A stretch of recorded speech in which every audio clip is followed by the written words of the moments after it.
IGN just hosted another Watch From Home theater, this time featuring actor Matthew Modine, talking about Full Metal Jacket. His live commentary track also revealed how he was instrumental in influencing Stanley Kubrick's vision of the movie in some pretty significant ways. A link to the full episode is in the description if you want to check it out, but here's a list of all the ways Private Joker himself, Matthew Modine, changed Full Metal Jacket. Turns out everyone's favorite private, Leonard Pyle, was almost played by someone else, until Modine stepped in to suggest Vincent D'Onofrio. In sort of touching back on sort of some of the collaborative things that I was surprised to find in the book so Vincent D'Onofrio was he your recommendation, or did you get him in the film? Yeah, Vince and I had met auditioning for another movie, and at the Gulf and Western building, which is now a Trump International Hotel at Columbus Circle in New York City. It used to be Gulf and Western. And we had met there auditioning for a movie called Private School, a kind of tits and, a teenage exploitation movie. And he was studying with somebody from Lee Strasberg's school, and I was studying with Stella Adler, and there was a great rivalry between those two teachers. And what we should do is trade places. You go to my class and I'll go to yours, and we'll decide between the two of us who's the better teacher. And some of his classes, and it was crazy because people were slapping each other and yelling at each other. And Stella Adler, my acting teacher, said that you should work from your imagination, because she'd say, a killer, are you going to go out and murder somebody? Like where does it end, that kind of insanity? But if you work from your imagination, you can create the most horrible killer in the history of the planet, or you can make an amalgamation of, you can start with Cain killing Abel, and Adolf Hitler, and mix all these people together and create some kind of monster through your imagination. So when I went to his school, I was shocked that people really cause physical harm to one another. But anyway, when we were shooting Vietnam, Stanley said he was really pleased with the cast that we had. He said, I just can't find someone to play Pyle. And I said, I got somebody. He's not heavy, and he's not Southern, because Pyle was supposed to be a Southern boy, like from Louisiana. And I said, but I'm sure he can do an accent and put on the weight. So he said, well, have him audition. So I got in touch with him, and he couldn't believe that. It was like, no, you don't have the part. You have to go through the process. Right. And, So just give it. I would never ever take credit for Vince's role in the film. All I will do is open the door. I provided an opportunity, and it's the person that goes through the door that gets the job. So I'm very happy to have opened the door for Vincent, and I'm really happy for him and all his success over the course of his career, and which continues to be a really exciting. They're paying for it, you eat it. Ready? Exercise. 1, 2. Since Full Metal Jacket is an adaptation, a lot of Joker's interactions with fellow troops were based in violence and aggression, until Modine made a suggestion with how Joker should act when he meets Adam Baldwin's animal mother. There's a scene coming up with animal mother, Adam Baldwin, and he challenges me and tries to question my manhood. And what was scripted was I took my M16 and stuck it under his chin, and I said, listen, I've got twice as many hours in country than you. If you don't leave me alone, I'll blow your brains out. Of course, I said all that with more colorful language. And we shot it, a few times, and Stanley came over to me, said, this isn't working. Let's go to the trailer and talk. And he said, this scene coming up right now. And he said, when you were growing up in Utah, if some guy like Adam Baldwin came up to you and started challenging you, trying to make a fight with you, what would you do? And I said, a guy like Adam Baldwin, I'd make a joke. Really? A joke? That's a big, tough guy. You're not afraid of him? I said, no.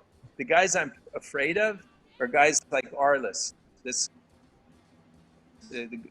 played cow. It's the little dogs, a big bite, right? The big guys, you punch them, and the bigger they are, the harder they fall. And really, yeah. And he said, so you'd make a joke? And I said, yeah. So we sat in the trailer drinking coffee, flipping through Gus's book, and I was desperate to get another John Wayne line in the movie, so I found that one, that only after you eat the peanuts out of my shit. And so we got that one in. And, we built that scene in Stanley Kubrick's Winnebago. Wow. That's great. Yeah, that's another story from the book that I was really pleasantly surprised about, sort of the collaborative nature of working with Kubrick. It was pretty great.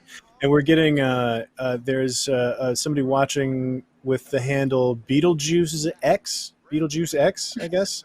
He's in our fact-checking department tonight, but the book that Oppenheimer was quoting was the Bhagavad Gita.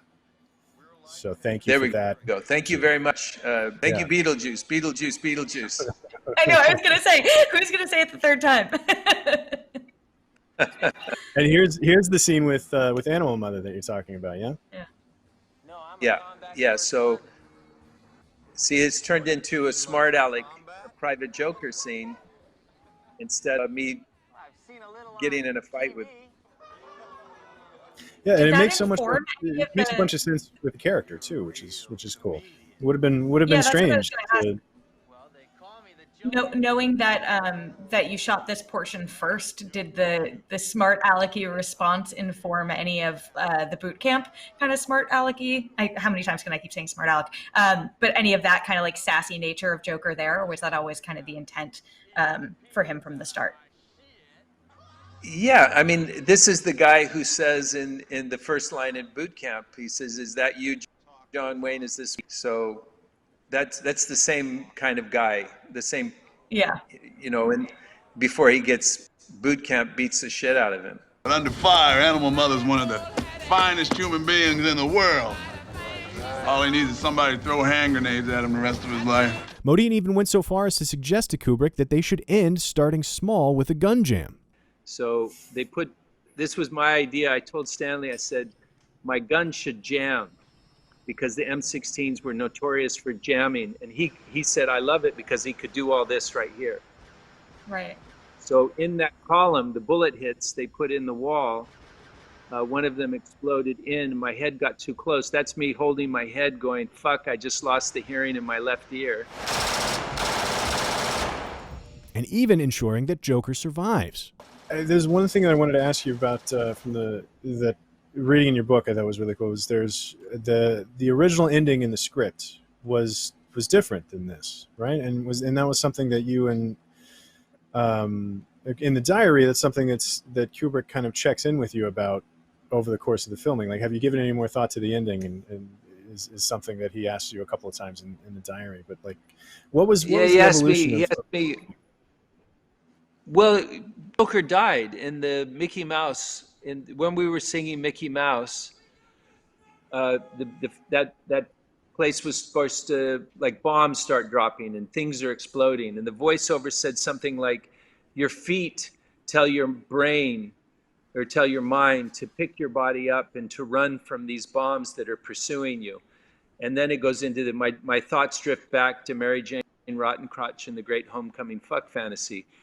And so I told Stanley, he kept asking me about the end of the movie, and I said, it shows the tragedy of war. It shows the waste, all this, the loss of humanity, these young people's lives that are destroyed with post-traumatic stress, or they get killed, or they lose arms, they lose their limbs. They never come home. And I said, but he dies. And he said, well, keep thinking about it. And we got in a big fight about it, and I'm trying to condense the story really quickly. But one day I told Stanley, he said, "Have you been thinking about the movie?" And I was really angry with him because he kept asking me for months now, over and over. And I said, he should live. And he goes, "What do you mean he should live?" I said, he should go to boot camp and have his drill instructor get shot and killed in a latrine. He should go to boot camp and have the guy that he's trying to help get through boot camp stick an M14 in his mouth and blow his brains out. He should go to Vietnam, and the one guy that he knows from boot camp should die in his arms. He should go to Vietnam, and he should live, Stanley. He should stand over a young Vietnamese girl and have to take her life because she's begging him to put her out of misery. He should live, Stanley, because that's the real horror and the real tragedy of war, is having to spend the rest of your life having experienced the things that Private Joker experienced. And Stanley said, that's the end of the picture. And so what I wanted to accomplish in this scene, I wanted to splash blood on the audience. I wanted them to feel the responsibility of every soldier and every Marine and every Air Force and Navy person who goes to fight wars and has this kind of life-altering experience. I wanted them to feel the responsibility of what happens when we send young people to war. And I wanted to splash blood on the audience. And I wanted the audience to see Joker die in front of them. Even though he wasn't going to physically die, he was going to spiritually die in this moment. And to top it all off, Modine even played a small role as a special effects guy. What do you think about the sequence now, seeing it remastered in all its glory? Oh, it's amazing how the detail that you can see in those buildings. This is another thing that I was really happy about, that it gotten so dark and we weren't able to get a stop with the cameras. And Stanley was saying more fire, and I said, put more smoke. He goes, what are you talking about? It'll block the fire. And I said, no, it'll refract. The smoke will be like a jump board. It'll make more light. It'll, bounce the light around. And Stanley looked at me, pulled on his beard, and then he started screaming at the visual effects people. I mean, the special effects guys, more smoke, more smoke. That's awesome. They're technical contributions I made to the film that I'm very proud of. That's one of them. For more from Matthew Modine, check out the entire Full Metal Jacket Watch from Home Theater, and also our Star Wars Rogue One episode with writers of the movie Chris Weitz and Gary Whitta. And for everything else, subscribe to IGN wherever you like to watch.